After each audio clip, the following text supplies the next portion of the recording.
Good morning, good life. Welcome back to AmyTV, where we come together to help you go after the life that you want. When I was growing up, I could not stop reading books. I was so obsessed with series like The Babysitter's Club, Nancy Drew. I would be up in my room, I would finish a whole book before I would come up for air and come downstairs for dinner. And then school. Something just happens when you start going to school and they want you to read more and they give you things to read all the time and you're like, I don't really like this material. I'm not really into this. And then you kind of go through that phase where you fall out of love with reading because it feels like homework. But with everyone saying you got to pick up a book on a regular basis to have a well-rounded life, how do you get back into being an avid reader? Or start if you never were to begin with? That's what I want to talk to you about today, how to read more books, especially if it's not quite natural to you.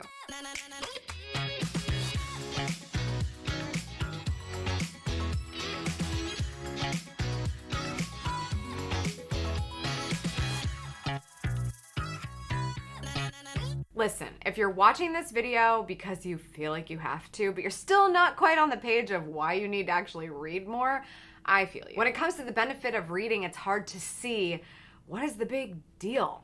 Is life really depending on it? Not only is reading on my list of daily habits that have completely changed my life, you probably saw that video recently, there's research that shows reading on a regular basis will extend your life. Researchers from the Yale School of Public Health dug into 12 years of data in 2016. What they were focused on was information from 3,600 men and women over the age of 50. What they found is that the people who were reading books, whether it was fiction, nonfiction, poetry, doesn't matter, every day for as little as 30 minutes a day over a number of years were living an average of 2 years longer than those people who didn't read at all. There was also a really interesting tidbit that the readers who would read more than 3 hours per week, which is just about 25 minutes a day, were 23% less likely to die between 2001 and 2012 than their peers who were just reading newspapers and magazines. What does it all mean? Your life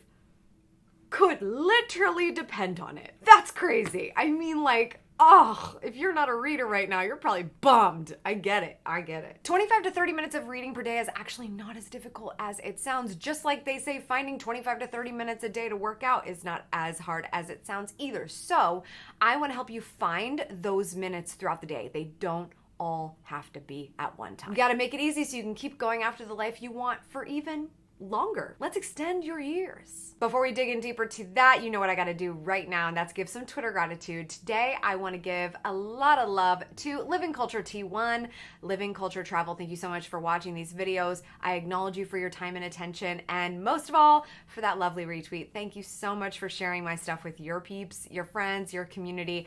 It just means the world to me. If you would potentially like a shout out here, all you gotta do is follow me on Twitter and retweet my latest video when it comes out. All right, we're gonna go rapid fire here. I got a lot of tips. We gotta get a lot of reading in a short amount of time, and we're gonna make it easy. First, just set a realistic goal. If you're like, I haven't read in years, then 4 books in 1 year, 1 per quarter, would be huge. My favorite place to set book goals is at goodreads.com. If you go to Goodreads, I will link to my profile to it in the description below. I just am very casually on that social network to keep track of everything that I read. I like to read the reviews that people leave there, and it's great. It's fun. They do a reading challenge every year, and you can just say how many books you want to read and check them off as you go. And all you have to do is mark it as read. It's a really great website. Number 2, don't make your life more difficult. Just get an Audible membership. Just because you're not flipping pages doesn't mean you're not absorbing content. If you are a listener, if you're a better listener as a learner, then maybe reading is going to be really difficult for you if you're out of practice. If you like videos, if you like podcasts, there's so many options for you. Audible is a great one. Blinkist is another one that we've talked about in the past. I will link to them in the description, but they're so simple for you to just flip on the audio, absorb the content still, but be actually reading a book because it's just being read to you. If that gets you back interested in reading, it helps you explore the stuff that you like, that is a win. Number 3, always carry a book with you, whether it's in your handbag or just on your phone. You can totally use the Kindle app and you can have digital books on your phone all the time. I prefer not to read on my phone. I spend enough time looking at my phone. I actually love carrying a book in my purse because if I'm sitting on the bus going to an appointment or I'm sitting even in the car and ignoring Vin while he drives me me somewhere, or if I'm on a plane, or if I'm waiting for somebody to show up for an appointment. I love having that instead of just the chronic scrolling thing that we always do on our phone. And just 5 minutes of somebody being late to get to coffee with you is 5 minutes of reading that you can fit into your day. I literally read something once that somebody saw Stephen King standing in line at the movie theater reading a book, waiting in line at the movie theater. I mean, you can find the time. Number 4, schedule the time and find those 30 minutes on your calendar as self-care time. Maybe it's 10 minutes in the morning. Maybe it's 10 minutes to break up your afternoon. Maybe it's 10 minutes before bed. Whatever it is for you, schedule it in. You know how I feel about calendar blocking, time batching, all that stuff. Yeah, I have to schedule reading or I won't do it because I fill my days up with lots of other things. Number 5, only read what is actually interesting to you. Nobody's telling you what to read. It's completely up to you. If fiction gets you excited, then that's you. It's not my preference anymore, but I love nonfiction. I love thinking about strategies and new ideas and stuff that I want to try. So if it gets you excited, then read it. Don't read something just because everybody's telling you you should. And number 6, just skim it. The lovely thing about books these days is it's very competitive to get people to buy them in the first place. Authors know this, publishers know this, and so the formatting of books is very important. There's lots of headers, lots of bullet points, lots of pictures these days. So can you skim something, find the parts that matter the most to you so you can just get the gist of the book. I also heard once that Seth Godin reads like 300 crazy or maybe more books per year, but he doesn't actually read them all. He is skimming them. He says you can really get to the point of a book in the first little bit of it, maybe in the first third of it. So do you really need to finish it, or can you get the point quickly and then be done with it? And that's why I say number 7, quit the book if you don't like it anymore, or if you're done with it, just quit the book. That's been one of the most empowering things I've started incorporating into my life because I'm such a finisher. Like I have to finish things. I have to finish the shampoo bottle and I have to finish the book. But I've started to take that weight off of me and say, you know what? If I'm not liking it, if I got everything I need out of it and I'm not really interested and it's not keeping me engaged, move on to the next one. I've got a few to choose from, and there are many on this shelf that I have not touched. So I'm working on that. That's a decluttering issue. That's for another day. Number 8, read multiple books at once. Now, if you don't read already, this is going to sound stupid, but I actually think this works great for me. I have a hardcover book that I'm reading all the time. That what I'm reading right now is Outer Order, Inner Calm, Gretchen Rubin's book.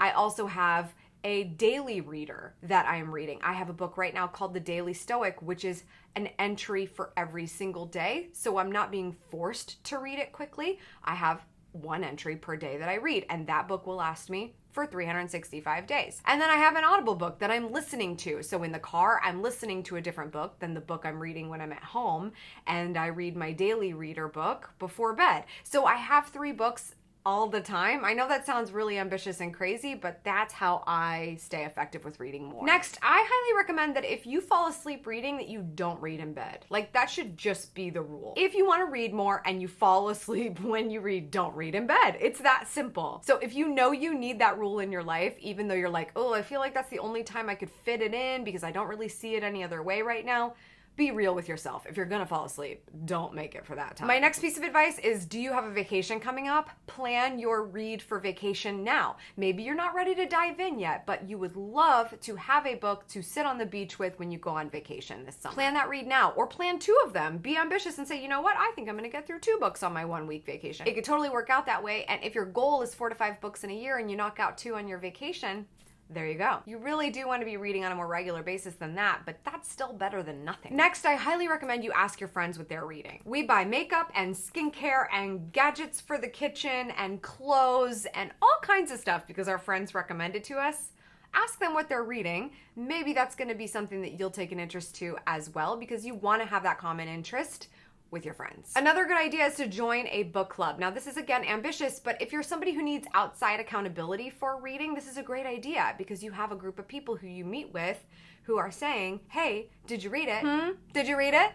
And it's like, oh, I hope I gotta get my reading in so that I actually can talk about the thing that people are gonna be talking about. We also have a digital version of that book club around here, AmyTV Book Club, and stay tuned because I'm gonna be announcing the next book for us to read together in my community tab and on Instagram. So if you don't have an Instagram, you can find out on the community tab of this YouTube channel, or it'll be on my Instagram. It's a lot easier to follow on Instagram if you ask me, but I'll put it in both of those places in case you want to read along with me. My next tip is to just accessorize your reading experience. Personally, I always need a pen and a highlighter when I'm reading. I've been using pen more than highlighter lately. I don't know why, but I change my mind periodically. And I have a little bookmark that holds my pen and highlighter on my book and marks the spot for me. So this makes the process a lot easier if I'm grabbing the book to take with me somewhere or just grabbing it to go sit in a chair.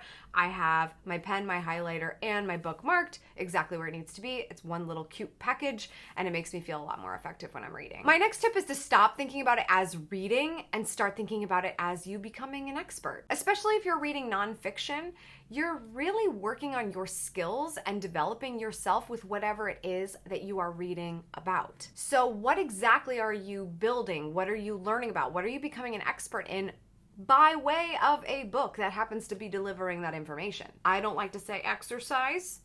I like to say I move my butt.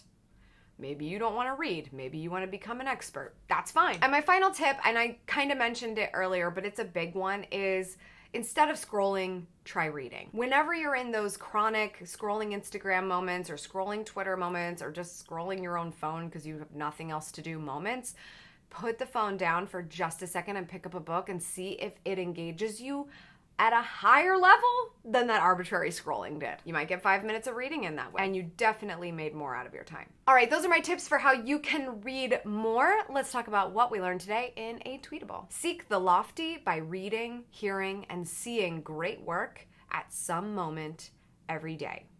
Thornton Wilder. All right, now I want to hear from you. What is the hardest part about making time to read every day? Leave that in the comments below. Let's work on it together. And just as a reminder, if you love habit building and making a better morning for yourself and even some book recommendations, I highly recommend you check out my new Shine Squad. The details are in the description below. They're on my Patreon page as well, patreon.com/AmyTV. That's all for today. Thank you so much for tuning in. I appreciate it as always. Make sure you subscribe for good vibes, kiss the ones you love, and go after the life you want. Cheers.